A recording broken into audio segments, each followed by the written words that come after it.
Welcome back, everyone, to the Analyst Lounge. We are joined by Bird, the captain of Tian. How are you doing? Well, coach, but I'm doing great. I'm sorry, coach. Make the same mistake all the time. So we are going to see Eager versus Cloud9. This is a classic story of just Smite Esports. The last time that these two teams played together outside of the COG Invitational was the launch tournament, I believe? I think they play. Yeah, launch tournament was the first time they faced, or the last time they faced off outside of that COG Invitational. It's been quite a while since the launch tournament. Totally was playing with them then. So this is going to be a pretty intense set. Totally. You come from Eager. Yes. You just saw Cloud9 play on Tuesday. Now, how do you feel about these two teams? Who seems the strongest out of the two? It's hard to say, honestly. Both these teams are very strong, especially on LAN. The COG Invitational showed us a little preview of what we're probably going to see today, honestly. It's like one team has momentum the first two games, and then the other has, and then they figure out the strategy, and then they close out the series. We might see something similar in this series, but if I had to choose between one team or the other, I'd have to go leaning a little bit towards C9. Really? Why is that? I think ever since the second half, the way they've been performing, they're just a little bit more consistent than Eager is. And I think that if they ever have a deficit, that C9 can bounce back off of that deficit better than Eager can. Well, when we look at these two teams, the Hunters really stand out, right? Zapman versus BaRRaCCuDDa. People constantly argue who is the better out of the two Hunters. Adonis, out of those two Hunters, how do their play styles differ? Well, Zap has always been known as that very overly, like, not aggressive, but overly aggressive hunter. Diving towers at level 3. It's not as bad as it used to be, and it's kind of like an overused statement, but he's still a very aggressive player. He'll... it's kind of similar to Vicium, where he really looks to fight as much as he can, whenever he can. That's why he's always kind of paired himself with very defensive-oriented supports. That's right. You look at ShadowQ, you look at PolarBearMike, these players are always ready to bail him out or rotate to help him if he gets into a sticky situation.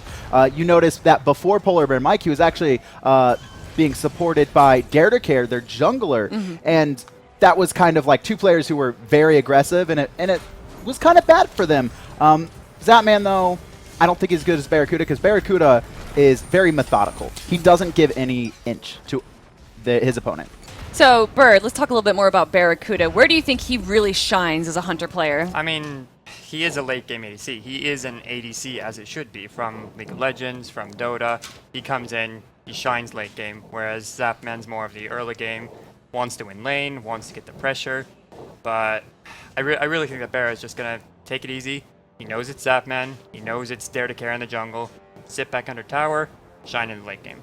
Well, we were just talking about how PolarBearMike will make up for Zapman. Do you guys feel that JeffHindla makes up for BaRRaCCuDDa in any way?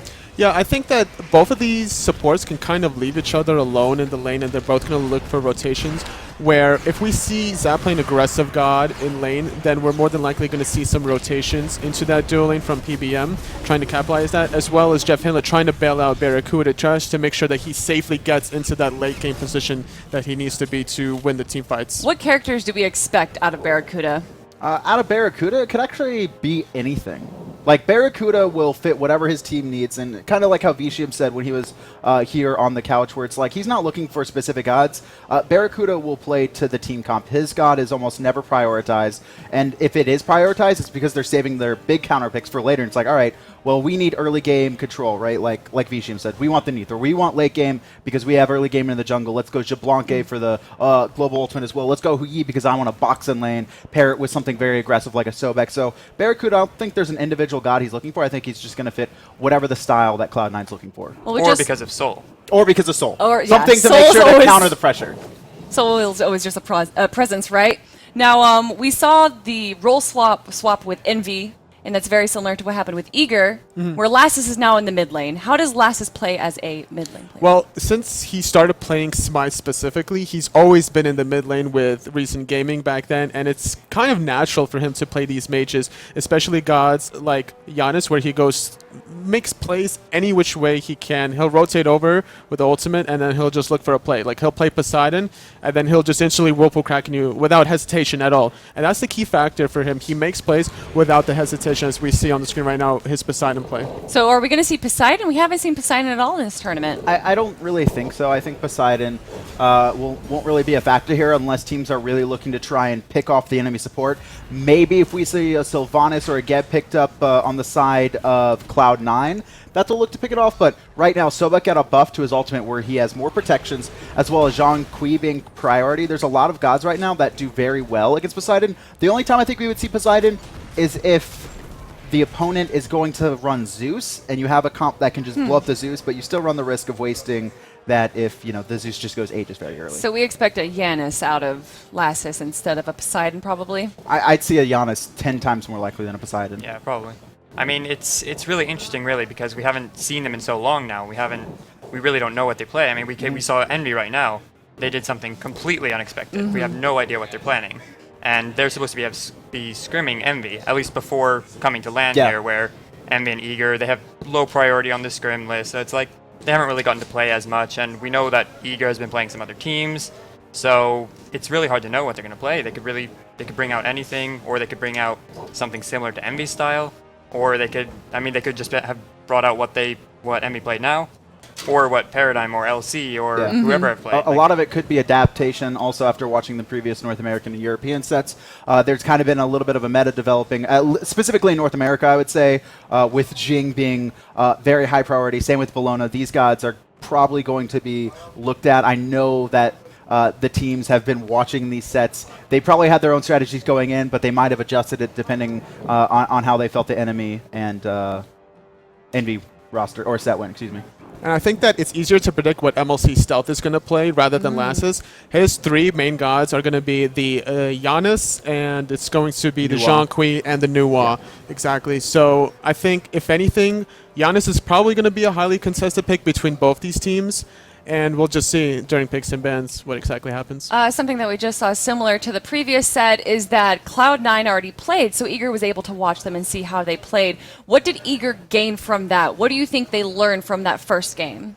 Probably their pick and ban style more than anything. It was really weird because they played a COG roster who was trying some very... they weren't really cheese strats, they were just very specific styled strats where it's like, all right, we're going Anubis Nemesis with Hog 3 support and we're rotating. And really Cloud9, their game plan was about adjusting to COG and adapting very quickly. I don't think we're going to see Eager try and run similar strats. So I think it's mostly like the prioritization on picks and bans. Well, we saw MLC Stealth play 3 Zhang Kuis in that last set on Tuesday. Is he going to prioritize that again? More than likely. It's one of his go-to gods. He's very difficult to lock down. He's going to have a lot of health. It's very difficult to kill. So it's a very safe comfort pick for MLC Stealth. He's going to allow andinster to kind of control the early game, and he's just going to follow up with his ultimate and trying to slow people down. So we know that Zhang Kui is being picked because he's so tanky, but what gods are being given up because Zhang Kui keeps getting picked? I mean, that's interesting. I mean, we've seen a lot of Zhang Kui with Khepri, so it would be interesting to see if Eager do something about that, whether it's a Zhang Kui ban or a Khepri ban. We've seen potentially Soul going through because Zhang needs banning, or they need to first pick Zhang. In this last game, we saw some really weird picks, actually. I kind of want to talk to you about Soul, right? Because I believe in your sets against London Conspiracy, Soul was banned every game. In North America, though, it's not really being banned at all outside of a game or two. And Soul's typically an ADC, and we know that most of the North American hunters have been running it. Where do you value Soul right now in this meta? Do you really think she's worth a ban or a first pick? I don't know. I think NA really, really like her in the sense that they think she's broken. But I think she's very good. I think she's definitely up there with, she's a top tier ADC and potentially a mid, even a solo laner. Like, we've played her everywhere, but I'm not sure if she's considered, or if she's really broken, like where she needs banning. Why does EU not prioritize her over NA? I think some teams do. Some teams, I mean, clearly LC do, and I think Dig also do, but like when we've been playing Paradigm, we haven't really necessarily seen the Soul ban because we don't think it's unbeatable. We think it's very good. It's a priority pick. Do you think it could be potentially picked in solo? Because Omega, actually specifically in that solo lane, has been playing and practicing a lot of Soul and ranked. Now that may not necessarily translate here, or it could be a BaRRA or a Stealth God, but do you think it's okay in the solo at the very least? Yeah, I think it is. I mean, it's guaranteed push, really. Yeah. It's like picking a Hell, but without the risk of being ganked over and over again. So if Like- you're going to run Soul in the solo lane, then you're more than likely going to have a more tanky presence coming out of the jungle for DaretoCare. And like you mentioned before, with the Zhonq, you're going to have the Khepri also. And I think DaretoCare can potentially lean on Ao Kuang if that's the case for the Really? execution, because the way the recent change to the ultimate, it's now executable. So the Thanatos, the Ao Kuang. And actually, DaretoCare prefers Ao Kuang for a long time. So that could be something under their belt that they have. Why haven't we seen anyone else pick Ao Kuang? I'm actually a little bit surprised that we haven't seen so many executes, especially in these sets that Khepri seems to be a pretty priority pick. Like, we saw Ao Kuang actually this morning, the TSM versus COG game. Right, but wasn't that a fun game? Yeah, I mean, there's still a little bit of pride between the 5th and 6th place, but yeah, I guess they were kind of picking fun gods, yeah. Now, there's another big story that we have out of here is that Omega was actually part of Cloud9, and he switched over... Too eager. Yep. Well, no, in what split did he move over? Between the splits, between the summer and fall split, he ended up leaving Cloud9 to join Eager after Totally ended up leaving there. So does that give Eager the advantage because Omega knows their strategies, or does that give Cloud9 the advantage because they know how Omega plays? The meta is 100% different, and I think most of these players have known kind of the play styles of the other opponents, right? The only advantage or disadvantage people might have had would be at the beginning of the split when Baskin was new. It's like, all right, how is Baskin going to play? But he was also playing for Denial during the summer split, so he didn't really have that factor, and teams were able to abuse him. But Omega's this player who really seems to be able to play any god as well, kind of like BaRRaCCuDDa over on Cloud9, where he's going to pick whatever he needs. Are we going to see Amir? I mean, we see it on the screen. I hope we see Amir. We haven't seen him Amir all brings a tournament. lot of control, a lot of early game damage and pressure. I don't know if we will see that, but it's always a possibility from Omega. He also played Geb actually at the COG Invitational in the solo lane, and it worked out okay, you know? I'm pretty sure they won that game. So why does he like these tanky supports in the solo lane over warriors, which we usually see picked? Well, when you have a Guardian coming out of the solo lane, you have a lot of more control in team fights specifically than a Warrior. Warrior, you're trying to out-bully the opponent in lane, and that's an option available when you're dealing against Baskin. But I feel like you just want to win team fights more than anything else in the solo lane. You want to control the team fights. You want to get out of the laning phase early on and then just win it for your team later. Let's talk about Baskin. How has he really fit into the role as a solo laner for Cloud9? He has been, I believe, playing Warriors most of the split. They're very safe. They bring a lot to team fights, and even if they get behind, they can still be utilized. And we've seen actually the solo lane play a big part in a lot of these sets. It's that Almost last the set, biggest part. Yeah, the last set specifically, I think Salt Machine really stepped up. It's really about right now the rotations. I think most of this will be Warrior picks. I think we're going to see a lot of Bellonas and a lot of Osiris's in this lane. Yeah, I think we kind of came into Baskin coming into Cloud9, and we kind of thought, oh well, he's going to play his assassins. He's going to play the things that can carry the lane, win the lane, Zalia, the Cyclone Spin, and they even said themselves, we found our own Cyclone Spin. And then he's been playing Warriors and Warriors and Warriors. So I would fully expect just to see a Warrior versus Warrior matchup, unless Omega has something like interesting like Xing or a Sobek. I guess he's played Sobek before, but something new, a new Guardian maybe. Yeah. Maybe even the Kumba. Maybe. We've even seen JeffHindla play Sobek before. Do you think we're going to see another Sobek from him? More than likely, yeah. Baskin's been playing a lot of Sobek. Jeff's been playing a lot of Sobek. I think both these teams can easily put Sobek in their Guardian and solo lane position, yeah. What other Guardians do you think we're going to see in the support role? Athena for sure after that last series. Geb probably very low priority. Sylvanas low priority. Well, we have seen them both. But I do expect that Sobek is going to be a pretty hotly contested pick for both these solo laners and both these teams in general. There's a lot of players that play it. We didn't actually see it at all during the last set, I don't believe. But Nope. I think this is just kind of the style that these teams like. They really like their Guardians who can create a lot of disruption in the team fights. And with Jeff, Omega, and Baskin all loving that god, we're going to see it either picked or banned. Maybe not first pick, but at the very least, it could be a ban coming in later into the set. What other gods do you think we're going to see bans? Oof, that's a tough one. Hell. It's Hell. Yeah, Hell. Hell. I don't know though, because I mean they Really? are Warrior players in the solo lane, and I'm not sure if they really want to bring them into mid lane. I know LAssiz has some experience on Hell, and I really don't know. I think maybe they'll just kind of let it through the first game, or potentially ban it the first game and then let it through a bit later on when the meta of this set starts to develop. That's true. Exactly, because you have a best-of-5 series, so you can kind of experiment with that if you want to see how a team performs with Hell, and if you think you have a strategy necessary to deal with the Hell, then you let it through, and then you try to just camp her all game. All right, well, before we toss it to the casters, Anatoly, what is your prediction? I'm predicting another 5-game series Oh, for C9. C9, all right. We're going to be here till 2 a.m. 5-game series. Cloud9. Yeah, I mean, I want to say eager, because I think they have shown a lot of prowess in this last split. I mean, they've played really good. Say it. Say it. But I dare you. I dare you. I Say think it. Dare to C9. claim it? Someone's got to be right here. We all just cursed it. It's got to be eager now, man. They're going to I- 3-0 sweep, right? I do think it's going to be C9. I think Eager probably have had a hard time in scrims just because Envy have tried all this weird stuff. I'm not sure, again, if Eager are going to go with that weird stuff themselves or if they're going to play their own game that they have been playing. But I need to say that it's going to go to C9. Well, we're about to find out what's going to happen, everyone. It is Eager versus Cloud9. Let's go to the casters. Hello, ladies and gentlemen. Welcome to the desk here. My name is F. Joined here by Graham, as always. But today, we're joined by a special guest. His name is AtaraXia, the hunter from Titan. How you doing today? I'm doing pretty good, thank you. Before we even get into it, where's your prediction for this one? I'm going to give it to C9. I think andinster didn't really turn up as 3-0, much. 3-1, 3-2? 3-1, 3-1.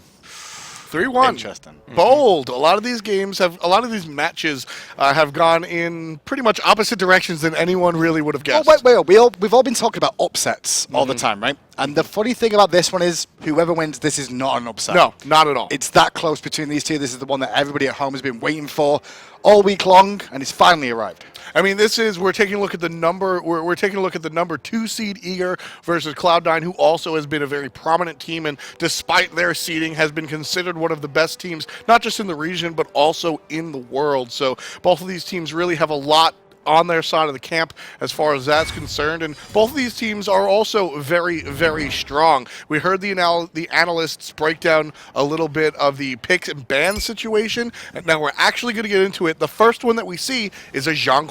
Now talk to me about the bans here as well, actually, because at the moment, what do you expect to be banned out? Because we've seen a lot of the bans in the tournament. Seems to be a lot of Zhangqueis have started to rise up, but Sol, Hell have been the two prominent ones as well. Do you expect those as well? I feel like all the teams, NA and EU, have kind of developed their own metas in who they're scrimming.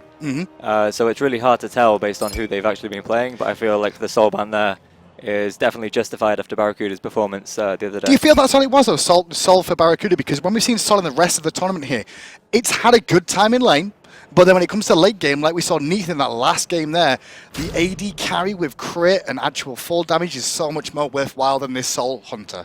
Yeah, she kind of she doesn't have the same I'm going to train down the entire team and win the team fight for you as a regular hunter does, but she does provide key points of damage when you need them. So she's not the glory hunter, but she does contribute a lot, and it's kind of hidden, really.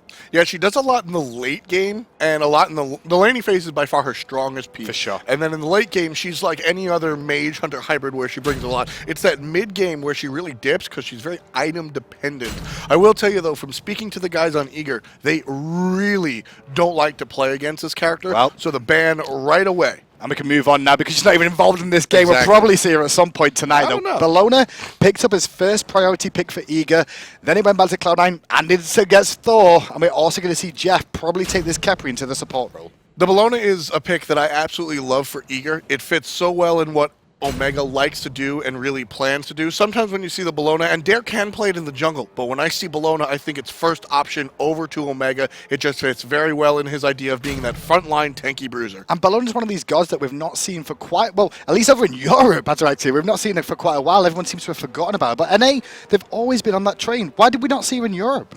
I guess she kind of fell out of favor when she had that time in the 4 split when she wasn't winning as much games. But I feel that NA have always had better Bellonas than EU. And when I think of Omega, I think of Bellona. Yeah, this tournament as well, way over a 50% win ratio on Bellona as well. Xing 10 has been picked up for Cloud9 here for that solo lane Baskin. And that's one matchup to talk about here as well. Baskin versus Omega. Old blood versus new blood for Cloud9. Omega left to join Eager in the solo lane. They had to find a replacement. Baskin steps in, and after what a performance he's had so far. Both of these solo laners have been invaluable to the teams that they have joined. Baskin has changed the play style out of Cloud9 just a little bit. Baskin leaning more towards the aggressor rather than just a tanky frontliner like Omega is. But Omega has complemented Team Eager so well. He's a world champion, and the veteranship that Eager already has in longtime players like Zapman and LAssiz coming together with the champions Omega really just wind up working a lot, and that's why they find themselves here in the second round. Counterbans, Isis and Giannis taken away. As you can see, the first 3 picks for both these teams were frontline. And then we see a Scylla, Poseidon, Anhur. We're looking at the back line now. How are you feeling about the Scylla pick here? You know, it's a bit it hurts because we kind of the brutality of yesterday, I guess. But, I think Scylla is a pick that everyone tends to hate for no real reason. She was she hasn't changed since the World Championship last year, where she had an absolutely amazing performance by stealth. And she combos extremely well with Athena, so I think we could see some excellent plays out of this. And a funny story here as well is the fact that Eager, you'd more associate Poseidon with how LAssiz has played on her, and Stealth with the Scylla. This time around, though, they're taking each other's gods this game. The Xbalanque is the final pick for Cloud9 in Game 1, and I really feel I like the Xbalanque to deal with getting away from the Scylla. The Xbalanque works out well to get away from the Scylla, but more on the Cloud9, I'm looking at the Poseidon. The Poseidon pick comes after the Scylla pick, and that is just going to be a very good look in the lane itself. One of Scylla's biggest Achilles heels is everything before level 8. We talk about how Agni is problematic before level 5. Scylla is an issue before level 8. Okay, because then she just doesn't have any wave clear. Poseidon, on the other hand of the coin, has some of the best wave clear possible. So both of these teams going into it will have some interesting picks in the mid lane specifically. Well, look at these two here, Kret and Horrywind, the 2 coaches that we'll be seeing in front of him. Horrywind, clearly quite giggly. Kret with that. He does look like a Bond villain, let's be honest. I mean, we've got Horrywind, the famous multi-role player over there for Cloud9. He beat BaRRaCCuDDa for the top spot over in NA for the best KDA throughout the season, thanks to his little performance. And Kret there, the mathematician, as we all like to know him. One of your good friends as well, after. That's pushing it. We share a podcast together as far as friends are concerned. We are colleagues and colleagues alone. But as we get into it, ladies and gentlemen, Team Eager versus Cloud9. This is the best of 5 series, the winner of which will go on to their regional finals and face off against whomever comes up on the top side of those. Enemy, actually, congratulations to Enemy, have just toppled Envy. So the winner between Eager and Cloud9 will face off against Enemy. But the loser has to face off against Envy for the chance to go for the wildcards. How much of a crazy situation is that? We're not going to see Eager, Cloud9 and Envy at Worlds. That's impossible right now. We could only see 2. And that's if they get lucky against EU as well. And you're already, I mean, you want to talk about the craziness of these regionals. We're already past the point where Team Solo Mid isn't. Team Solo Mid's already out of the picture. They haven't even made it to this point. So a lot of the North American favorites and a lot of the familiar names at home, everybody's getting thrown for a loop. It's a little bit different this time around. We'll start the game. We see no invades. Early wards coming out from Cloud9, though, just defensively in case of any invades. Talk to me about the duo lane here, because we're going to see Anhur, Athena up against Khepri, Xbalanque. How does this lane really play out? Normally I would give this to Khepri, Xbalanque because they're very... Xbalanque is quite weak early, but the Khepri is incredibly strong in the lane. It's probably his strongest point for me. But I find it very interesting that PolarBearMike has actually gone for a blink. So what I imagine is going to happen, that paired with the early prowess of the Anhur, we're going to see some counterplay. So whenever Jeff tries to do something aggressive, we're going to, they're going to heavy pounce aggression and try getting before level 5. Keep an eye on that one then. Let's just see how that one plays out. Both mid laners now rotating back towards mid. You'll see, just because of red side here, Poseidon will make it there nice and quick. And obviously, he's got better wave push as well. So a lot given up here, Eager in the early game in terms of map presence. Something that we do see out of LAssiz to try to get rid of the problem start that Scylla does have is the power pot. So he'll be going into lane 450 gold poorer, essentially, because it's not permanent stats. It's just 5 minutes or less if he finds a death. But it really just helps alleviate the pressure that Poseidon can put onto him by way of wave clear. And in the solo lane, we spoke about it earlier, we can see Bellona up against the Xing 10 here, and you can see Bellona early game definitely going to put the pressure on to the Xing 10, but once a couple more levels kick in, Xing 10 is very, very strong in this lane, and makes it an interesting matchup for the Warrior, because you want to really go for physical defenses, but a magical god makes it so much more difficult. Standard grab of the back harps here as we see andinster head back to middle lane with MLC Stealth on the Poseidon, and this is such a classic combination, the Thor Poseidon combination. They are going to be able to blow up basically anybody that gets hit in the middle lane by the Thor ult. So Eager have to be very proactive when it comes to warding to make sure Andy isn't able to drop a surprise. Now, what's the game plan actually for these two teams? You've seen the comps here, you've seen the early game, it kind of expected what we all thought going into this one. But what is the game plan from these two teams? I think for Eager, they're definitely going to be looking to blow beads with the Humbat ult or the Athena taunt, and then secure kills with the one that wasn't used. So I think to counter that, C9 are probably going to want to blow up the Batz very, very early with the Thor Poseidon combo. There's not, you can't invest so many actives into that to actually stop it. So Batz is the real focal point. point. It's got to be through that. You think Batz is the real focal point here for them? Shutting down Batz is going to be very big, because if he can't dive the team fight with an ult, then they're going to have a hard time getting the beats safely. So all up to DaretoCare. Exactly, and DaretoCare here is playing sort of secondary initiator, where Scylla doesn't really combo with a Fear No Evil very well, because it just pushes somebody out, as opposed to the taunt where you have a guaranteed position. So generally what's going to happen is PolarBearMike is going to be the initiator and start to set up not just the Scylla but some of the other damage, and then when Cloud9 finds themselves in the backline, you have the disruption of that Fear No Evil to sort of get rid of whatever Cloud9 tries to counter-initiate with. So PolarBearMike is going to be your number one, and then your follow-up really comes from the DaretoCare ult. And the crazy thing is we're looking at a little bit of a trade-off in that duo lane, is that Eager 13-3 out of their last 16 games. PolarBearMike has played a lot of Athena and found a massive amount of success with it. Across the way, though, Cloud9, out of their last 14, they're 12-2. So both of these teams have gotten very, very strong records to get to the point they're at now. I mean, as we said sort of in the pregame, and as our analysts had a hard time trying to figure out how they were going to predict these series, both of these teams are really, they have been on their top of their game most recently, and historically, they're just strong clubs. Now, you mentioned at the beginning of this as well, to do the Honbats, early beads online for andinster here, but we do see an invade coming out from Eager looking for the blue buff, and I was talking to Omega earlier, and Omega classes this as his second buff. He classes as his second blue buff. They were talking about it earlier, and it's quite funny. They're going to go for the invade right now, but look at the response on the left-hand side here. Is this a potential early goal for you? Expecting this to come out, or a red buff here? No, it's a 4-man rotation over here for the purple buff. And basically with Poseidon already level 6, it's a free purple buff, because if Eager decide to show their face, they get Kraken.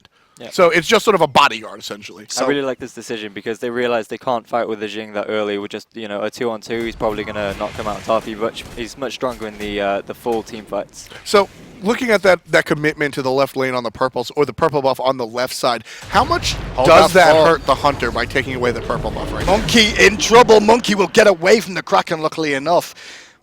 A lot wasted there, but no connection. So back to the purple buff, it does hurt quite a lot. If the other hunter has the purple buff and you don't, it's very difficult to actually box him 1 versus 1, if that's the type of hunter you want to be. And that means that if Zapman wants to actually put this aggression on BaRRaCCuDDa to shut him down before he becomes the late game monster we know he is, then he's going to need some support to blow him up with abilities before he can really respond. And we discussed that, taking a look at the blink on the side of PolarBearMike, that Eager might be looking to be aggressive in that duo lane. So good attention to detail by Cloud9, noticing that that Eager might lean towards aggression, strip away that attack speed, and just put another dent into that Eager duo lane. So both teams been aggressive so far. You see DaretoCare did have to use his Fear No Evil, being aggressive again in the mid lane there. No whirlpool available for stealth to follow that one up and stop him using the somersault. And Eager, for the time being, they're happy to be quite defensive, but there's an invade on the speed buff here. A large grouping of people heading towards the speed buff right here. Cloud9 in numbers is 4, and only a single member of Eager, really, but it's enough. PolarBearMike and DaretoCare come back from the backside, and Cloud9 decide to play it safe. Kraken on cooldown, why go aggressive, potentially give something up for free. You can already see, though, in the laning phase there, Zapman's bullied BaRRaCCuDDa out of lane on that Xbalanque. You said he has to go aggressive to find something this Ataraxia. Is that expected in this situation? Yeah, I think he got a jump stun or a pillar stun into his ultimate, so BaRRa safely, he's already ahead in farm, so I think he was pretty okay with that back there. And what's the builds like between these two? We see Xbalanque go for the Transcendence here. Zap's gone straight for the boots, beads early on to get out of bad situations. Do you expect to see the Soul Eater build coming out from this one then? I'd like to see the Soul Eater from Anhur. I think that with the build he's gone at the moment, I really like it because he's got this extra movement speed, which is really important for the boxing. Which is why a lot of hunters in EU have started favouring the boot start instead of Devo. So BaRRa needs to be very careful because the movement speed difference paired with Anhur slows could lead to a 1v1 kill. And just knowing historically the type of player Zapman is, and now I do want to give the full disclosure. Zapman has spent the entirety of the week telling people that he is more passive than he has been in the past, to stop calling him aggressive and everything. But not for nothing, Anhur is the hunter that you're going to jump on somebody with. I mean, you're a long-time hunter player yourself, and you can be aggressive with any character, but Anhur really begs you to really fight. Absolutely. If you think aggressive hunters, I think most people will go Anhur straight away. He is kind of the poster boy for it. So he's supposed to be aggressive at the moment. He's having to play defensively because BaRRaCCuDDa has frozen the wave here, and without map vision, he's had to sit very far back. And Zap, seeing that rotation from Khepri there, as well as andinster on this side of the map now, he's just sat back quite willingly. Lost a little bit of experience there, but wise decision. First items have just come online, as you can see, it's mainly boots for everybody, as once again that blue buff gets invaded, and so does the purple. Problem on the left side, though, if you saw in the corner of your eye, andinster took out the Eager ward, so Zapman didn't realize how much presence was in the jungle on his side, but Cloud9 just opts not to take advantage of it and still plays it safe. 0 kills on the board thus far. But this game is both teams are playing to their strengths. At the moment, Bellona and DaretoCare are going to be strong on the right-hand side of the map. Meanwhile, Cloud9 definitely stronger on the left with the weakened Xing 10. Mid lane, bit of an engagement going on here. The taunt already down. Fear No Evil used cracking, misses again from stealth, but Andy is in the sky. DaretoCare gets taken out by BaRRaCCuDDa as he's made the rotation from the left-hand side. Zapman does too, but he's a hair too late. Doesn't impact the fight at all. Forced to jump out as well, and so first blood goes the way of Cloud9, and that's all we see. It went to BaRRaCCuDDa. BaRRaCCuDDa's rotation then was on point. He realized the fight was going to break out there. It's very difficult to sometimes realize when to rotate and when not to. yeah, I think that the whole situation where BaRRa actually got to rotate and he was absolutely instrumental to getting that kill was because of the way they've been stealing Zapman's purple buff. He has not had pressure in this lane at all, so BaRRa's got the freedom to rotate first and really make those rotations, and that Xbalanque vision, is quite quick. We so. saw that vision deny there. F-Dot just mentioned over at that purple buff too. It just gave freedom for him to move around, and Zap had to be very careful, not knowing what's coming on. And Cloud9, they find themselves in a nice position with a JeffHindla with an early stack and that Transcendence already doing work. What a great example to show just how deep and small and intricate the strategy can really be. A single ward being killed, a single buff being taken really wound up enveloping into this incredible. I mean, it was just a single basic. That's all BaRRaCCuDDa needed to contribute. DaretoCare was out of it, and that one basic got the kill. So a situation of ones wind up putting one on the board for Cloud9. A few things to know that we did actually see. Stealth miss a second Kraken that really should have connected there.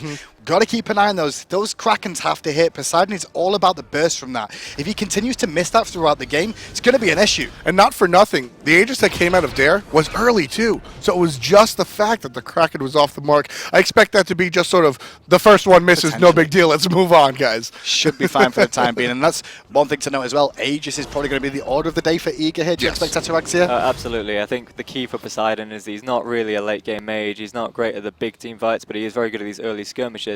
I have to wonder if that the early Aegis by DaretoCare. Well, another invade coming out. Fear No Evil used by DaretoCare prematurely there for defensive usage. Omega with a great Eagles rally over the top though, but there's no follow-up just yet. The Kraken once again from stealth does not hit the mark exactly, and Andy goes in and meets Zapman waiting. Andy lands right in front of Zapman, who delivers him a full serving of spears to the face. The first blood has been answered by Eager just a couple of minutes later. We've got a tie game here as Zapman makes another rotation. I mean, that rotation, though, is really interesting because he had a wave of minions in the lane and he realized to rotate to mid. Is that something oh, hold that thought. We're still seeing a fight going on. PBM in some trouble as Baskin grabs up 2. PolarBearMike's gonna die. There it is. Baskin picks up 1. But now here's the rest of Eager. Khepri ult will save the life of Baskin, who's going to send right back to the support. But we're not done. Omega still hitting the gas, wants the life of Baskin. But now all of a sudden he's surrounded by 4 members of Cloud9. Has no Eagles rally either for another 15 seconds. But the support of LAssiz around the corner made the rest of the team disengage. They preferred the speed buff there. They'll take the small win of picking up that 1 kill. Right side Harpies go to LAssiz at the end of the day. I mean, it's not a bad win. Relatively even between the two teams there, but I feel the rotation from Zapman over to that mid lane, such a big impact for that fight. That was pretty much a wash for the most part. It was. He sacked. The only way he could actually rotate there before BaRRaCCuDDa was because he sacked a wave on left. So it was a bit of a loss. And if he didn't get that kill, he would have been even further behind. But you know, Zapman knows his stuff. He knew he was going to catch him there. He knew it was a good read by him. Knew his stuff. So BaRRaCCuDDa and Zapman both making an impact from the Hunter role, which is something we don't often talk about. DaretoCare, full aggression onto BaRRaCCuDDa, forcing the extra pressure on. Doesn't find the kill, even though Fear No Evil gets fully used. Red buff being cleared here by not the jungler, just making sure to really maximize those camp timers. I think DaretoCare might have gotten the last bit of experience from that big minion. As the red buff falls to the ground, and as we move into sort of the second stage of the game, once you pass that 10-minute mark, the fire giant is spawned. Really not a realistic option until 20 minutes on, but you start to make the transition into the mid game. Players have finished their second item largely into their third, and as we take a quick glance, we see Xing building a Breastplate of Valor. Now, this item has been very controversial. It doesn't have any HP on it. So, what are your feelings on Breastplate of Valor? I absolutely love the item. It's incredibly cheap, and it's a very easy way to get max CDR, which for Xing it's really important because his ultimate and his CC is the reason you pick him. He's such a teamfight monster because he's always ruining someone's day. Well, we saw that with with Dignitas, with variety in that solo lane, putting it to really good work. And at the moment, Baskin keeping the pressure on Omega here to try and deny this blue buff with a rotation coming out from Cloud9. Eager have to respond soon, and they're slowly doing it. Even Zapman's on his way. BaRRa's on his way from base, so a little bit delayed here. We may see an extended fight. How smart Omega plays that. He waits until the last moment, making sure not to put any unnecessary damage onto the buff because he knows, A, it's being aggressed on by 3 members of the enemy team, but more importantly, B, his team will eventually make the rotation. So he hangs back, lets Thor do his thing, and just keeps the basics so that the character doesn't reset. And that's all he needs, gets his blue buff, and all that aggression from Cloud9 turns into nothing. Zapman feels with the Soul Eater here and the support of PolarBearMike, they can look for this Gold Fury. He's not appeared in lane yet. BaRRa went straight back to lane as well.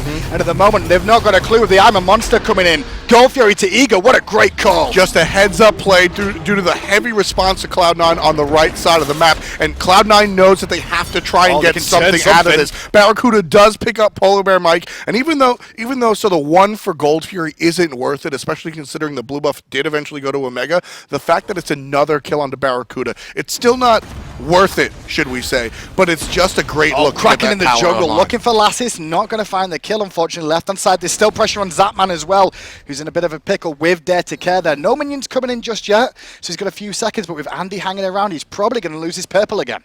I think that the purple will likely go to Cloud9 here, and I think what that Gold Fury for the kill situation, it's a good explanation of how this fight how this game has been going. We've got a 3-1 as far as the kills are concerned, but as the graphs show up on screen, we're all but even with an negligible amount of gold on the side of Eager, and really that's what's happening. Eager is grabbing the important situations, and Cloud9 is punishing them with a kill, and everything's winding up being a wash because of it. And the one thing I'm noticing in this game too so far is experience lead for Cloud9. Some of that will be that full wave that Zapman lost for that rotation. But with these rotations and these fights going on, we may see the Hunters take a lot longer to hit level 20 because they're making so many. Is that going to be a factor in this game? I think for Zapman it will be, but BaRRaCCuDDa, he's level 15, he's leading the game at the moment, and it's very important to know that he's been in all 3 kills. You know, one was probably through his ultimate, but he's picked up 2 of the kills, so the gold lead is, you know, for him to get that extra 10 power, that's another 600, 700 And gold. BaRRaCCuDDa, Transcendent Soul Eater already finished, and Boost working on Executioner already. BaRRaCCuDDa is going to be a big impact in this game.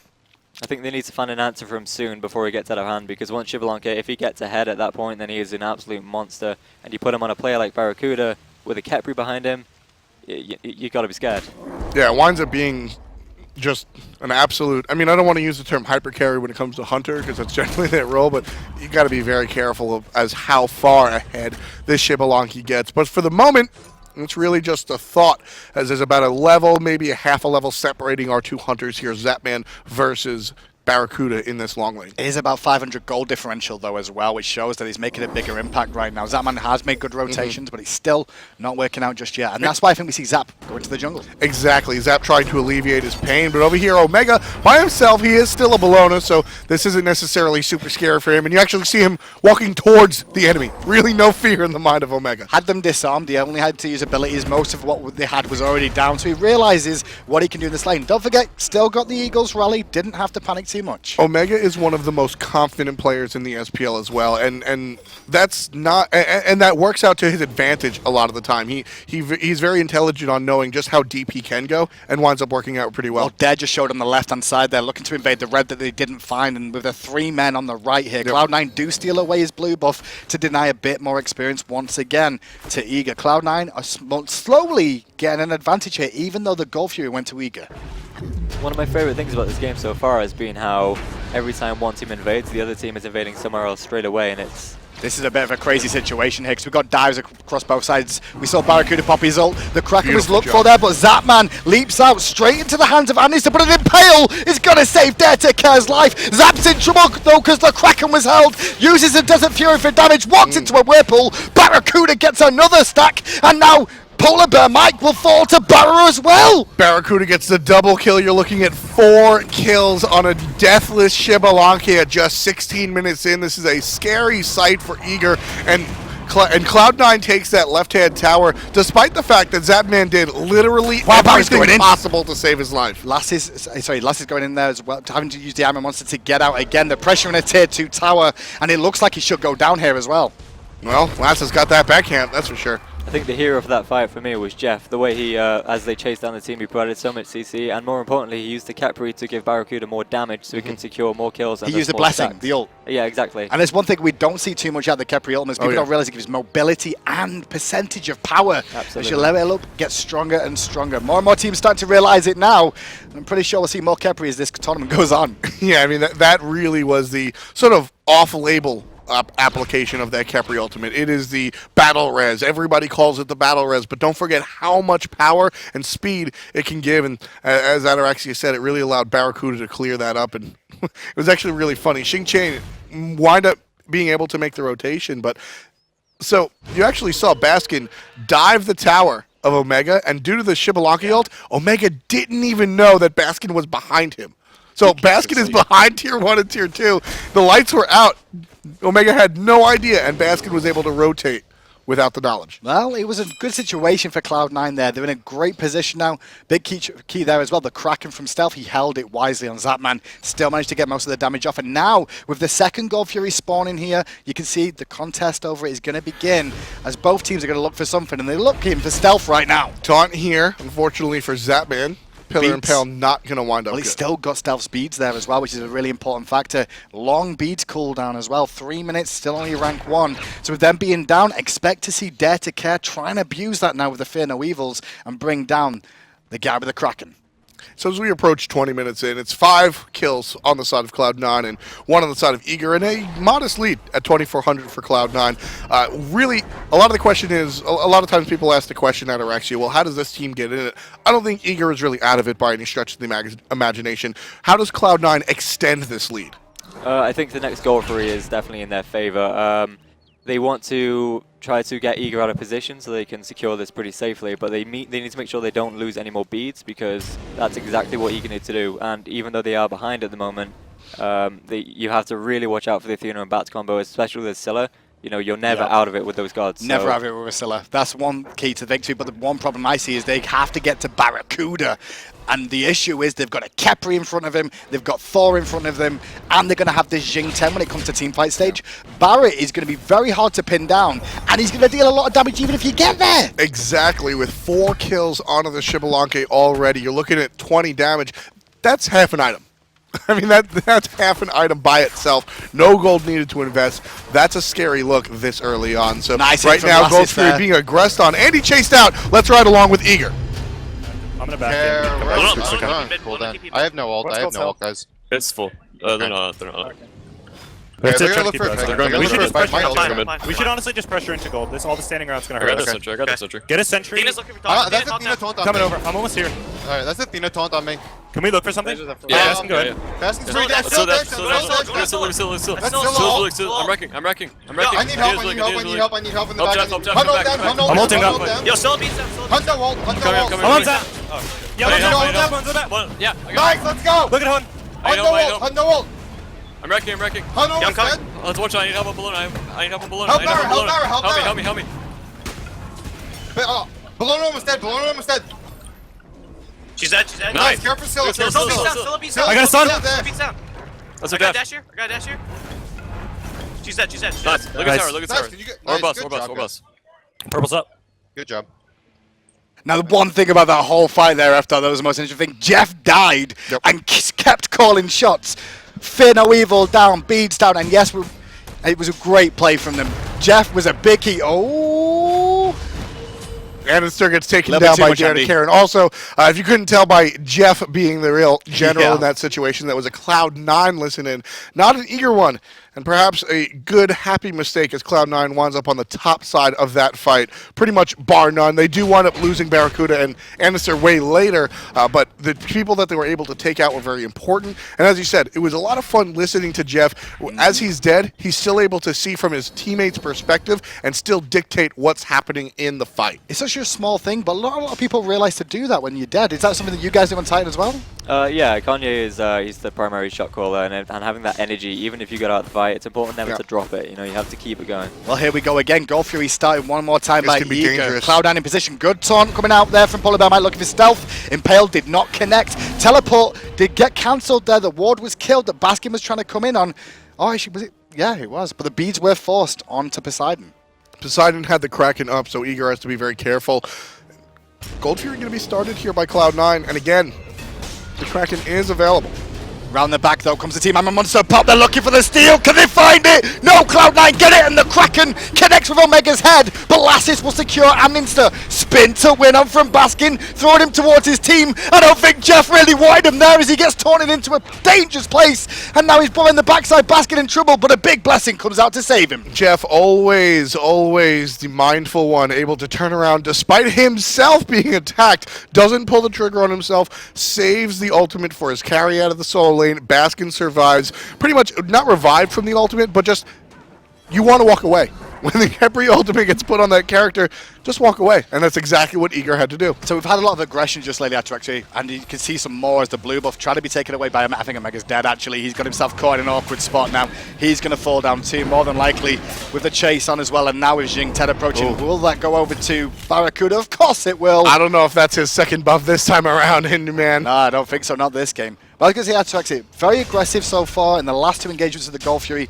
Who really came out on top of that one before we even check the graphs? I think it has to be Cloud9, but I would like to give credit to Eager because the way they are playing these T-fights by spreading Cloud9 out is exactly what they need to do. Cloud9 are a unit that when they're together with these gods, they are almost unstoppable, but when you split them up, then you see the weaknesses, then you can get to BaRRaCCuDDa, then you get to stealth, and you can shut them down. And big key there, shut him down. BaRRaCCuDDa did die in that engagement. Yes, he got a kill afterwards, but getting that gold onto your team is important and will help him out a little bit, but he's still 6-1-2. Exactly. BaRRaCCuDDa has capped out his passive right now, so you're looking at, what is that, 5 times 30 additional power. I mean, again, that's the full item, so the passive can't go any higher. This is exactly where you want to be as a Xbalanque. And question to you, just a flat out question, does your playstyle change when you're playing that Xbalanque once you reach that kill number 6? Absolutely. Xbalanque is a hunter that you can really fill yourself with. In the way that as you get more kills, you just get more aggressive and you really get more confident in your plays because you're actually getting stronger. Oh, and he's going in here, but he forces the beads onto PolarBearMike and he gets taunted back in. Has to use his hammer to get away, and the Khepri Fear No Evil was popped as well, trying to look for the secure Desert Fury over the wall. Still not going to find the kill on andinster. Somersault away from DaretoCare there to get out the danger as well, but Stealth still chasing.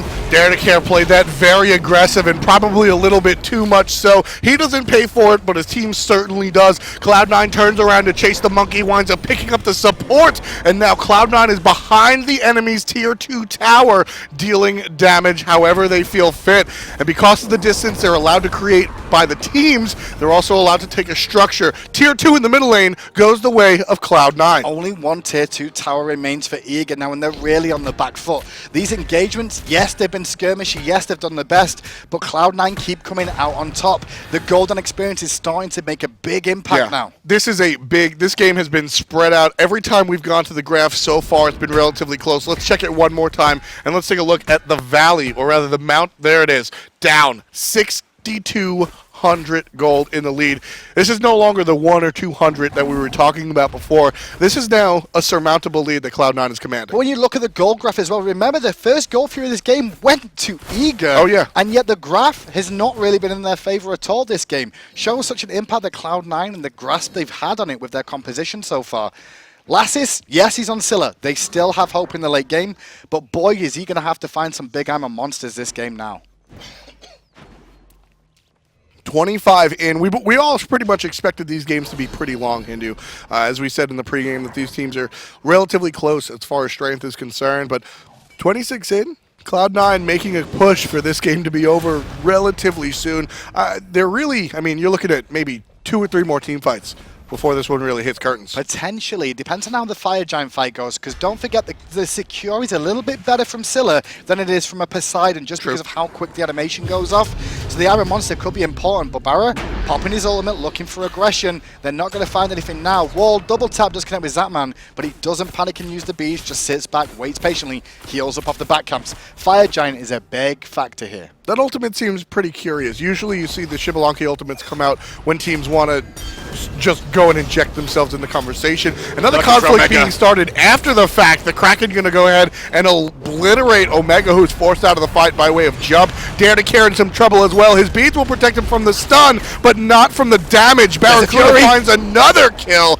And up in the air is I'm a Monster. Aegis will only save him for a moment as Khepri finds a kill onto LAssiz. BaRRaCCuDDa and PolarBearMike very deep. Omega trying to teleport out of problems, and Zapman gonna just walk away. Cloud9 wind up on the top of that fight. 1 kill to 2. Omega's got himself in an awkward spot now as well. He teleported in there to look for Stealth, who was very weak on the backside, but didn't manage to find him, and now the remnants of Cloud9, who were diving deep, can look for them as well. BaRRaCCuDDa coming round, flanking them too. They're really hunting these two down, and not many abilities left for them. I'm pretty sure we're going to see a dead Omega very soon. And honestly, with PolarBearMike using his ult, you can see them just ignore him. They just want Omega. Yeah, Omega doesn't have much life to call his own. About 25%. This isn't a bad situation though, because Omega dying here is fine. He's buying time for his team to respawn to defend Fire Giant. They really want the kill. I mean, they're committing a Thor ult to this one, Omega, and even still, Omega winds up dodging that it. Incredibly well. I mean, like, they knew they'd lost the team fight, and he stalls them, he leads them on a wild goose chase, and now they're going for gold free, where that could have easily been a Phoenix or a Fire Giant, just because of the way he handled that situation. So, even though they lost the fight, Omega did some extreme, you know...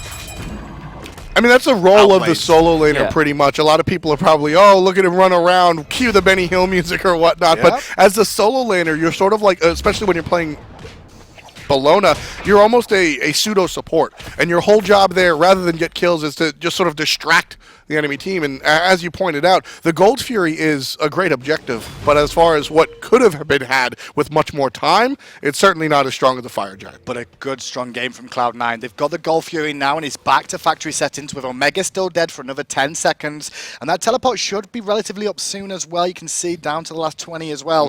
We're back to seeing this Fire Giant fight, but once again, that engagement went in Cloud9's favor, even though they used the Jubber ult early. What the big pick there was at the beginning of that fight was they used a Kraken on Omega and found a really good pick, but Omega got out. The difference was his DaretoCare supported his teammate with the Fear No Evil, and he ended up getting caught himself, which meant the rest of the team ended up coming in to support him, and then followed suit very quickly. Omega, last man standing, he kept the chase going on for a while, but Cloud9 won the fight again. Krakens from stealth early on haven't been that important. He's hitting them now, and that's key. Really important, though, not just the Krakens, but the solo laner Baskin. A lot of the spotlight has been on BaRRaCCuDDa because he reached 6, 7, now 8 kills so early on. But look at the player damage out of Baskin. I mean, he's just been able to be in every fight. He's got 1 kill, but he's got 7 assists. Look at the farm on him. That's the big key there. Fire Giant started. They're going to Kraken it down. Cloud9 get it, and there was no response from Eager in time. The zoning from Andy and Baskin was just too good to get through.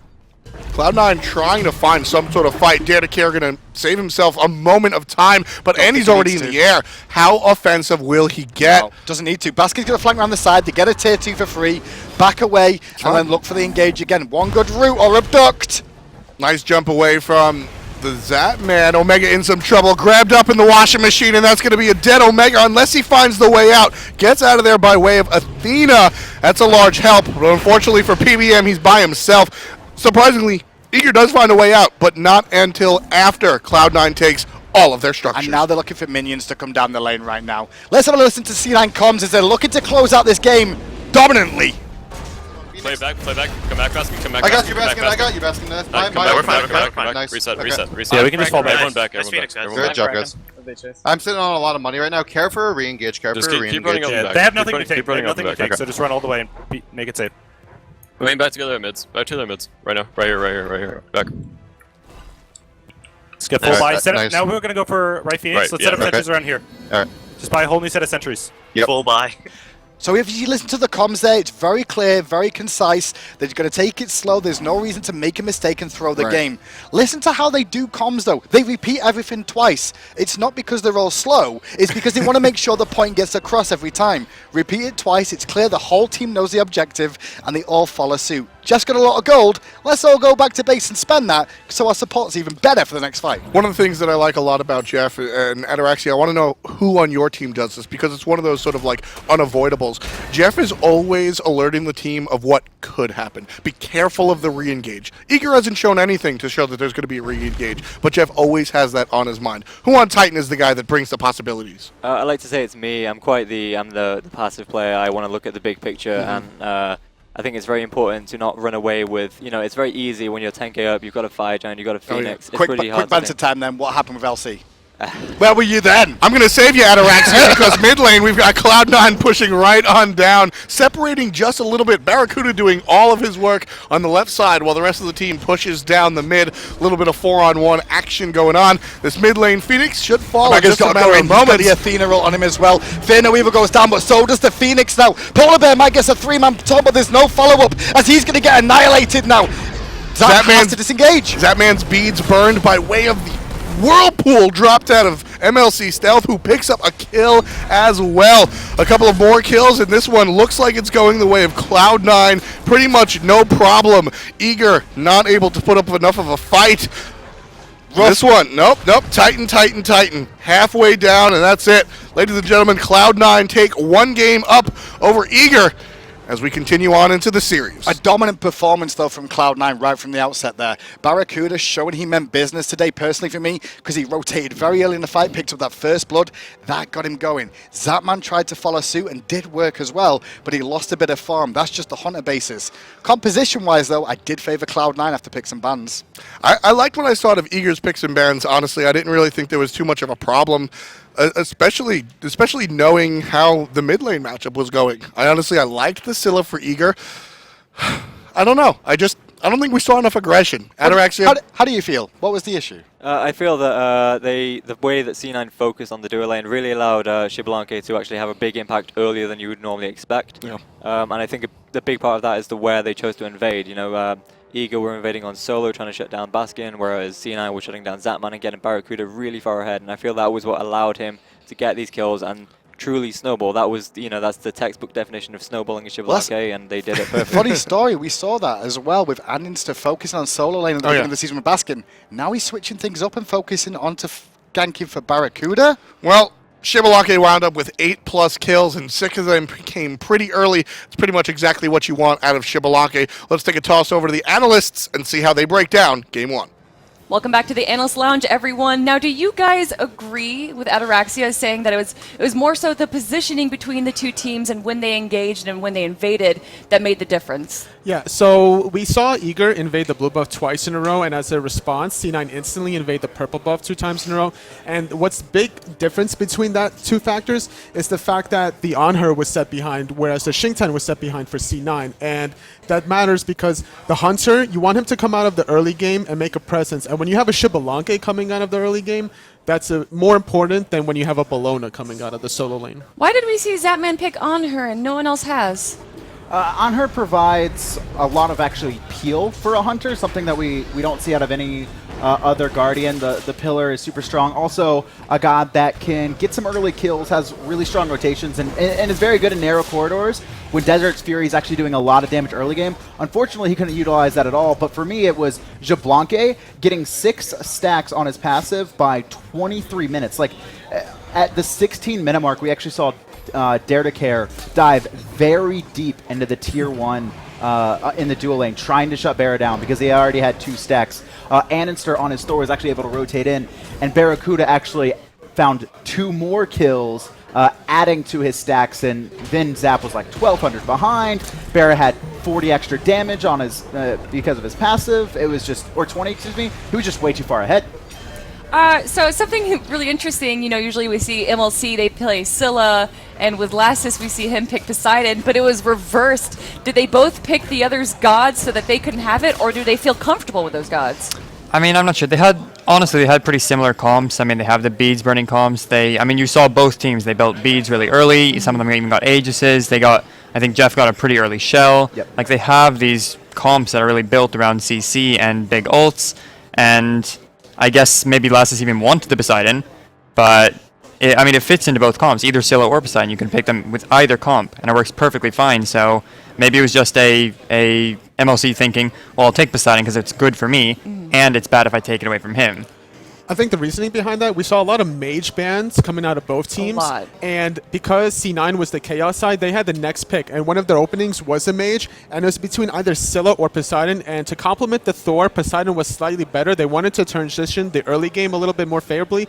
And as a response, Eager wanted to complement the Athena, Scylla. They needed a high burst magical damage god coming out of middle. And Scylla was the only one really remaining for last. Yeah, Now- there were 6 mage bans. I think that was the most important thing, is that it kind of felt like ranked, because that's what ranked is. It's just like all mage bans right now. They took away most of the priority, and like Toli said, the main ones that we really see in team comps nowadays, Scylla, Poseidon. Poseidon also has a much better early game. Combo that with a Thor, that's a lot of high pressure coming out of Cloud9, and we saw that work, right? They had a lot of rotations. Poseidon also offers a ton of mobility, much more than Scylla, without Scylla having to burn her only escape. So I think it kind of just worked for the comp. Well, with Poseidon and Scylla both being in the mid lane, you see a lot of Aegises being picked up, and we don't really see that unless we have those big high burst damage gods. So what are they sacrificing by picking up Aegis? They're sacrificing those team utility actives, like you got the Heavenly Agility, the Shell, the Enfeebling Curse potentially, but not so much that game. And as a response, the Kraken was good in most of occasions, forcing that Aegis, allowing them to kind of control the pace. And we saw, more importantly, the 3v3 that C9 had between the Thor, Poseidon, and the Khepri was more favorable than Eager had. Eager never really got off to the initiative with that 3v3. andinster was able to make the plays, whereas PolarBearMike, he got an early blink, but he never really utilized it in the 3v3. Not at all. Like, the blink was kind of a wasted active for PBM. It seemed that Eager really wanted to be the aggressors.